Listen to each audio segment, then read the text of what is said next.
দেবাদিদেব মহাদেবকে প্রসন্ন করা কঠিন ঠিকই, কিন্তু বন্ধুরা যদি তিনি তার ভক্তের ওপর প্রসন্ন হন তো ভক্তের দুঃখ কষ্ট চিরতরে বিনাশ করেন।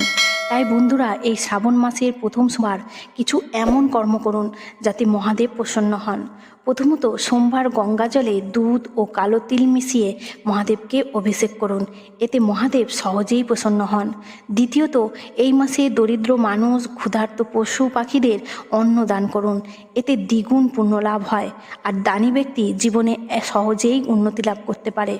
তৃতীয়ত, শ্রাবণ মাসের প্রতি সোমবার আতপ চাল, ডাল ও আলু একসঙ্গে একটি মাটির পাত্রে রান্না করুন, তা কলা পাতায় গ্রহণ করুন। তবে মনে রাখবেন, প্রত্যেক সোমবার নিরামিষ আহার গ্রহণ করা অত্যন্ত আবশ্যক, তবেই শ্রাবণের ব্রত সম্পন্ন হয়। আর যদি ভগবান শিবের ভক্ত হন আর তাকে ভালোবাসেন তাহলে কমেন্টে অবশ্যই হর হর মহাদেব লিখুন।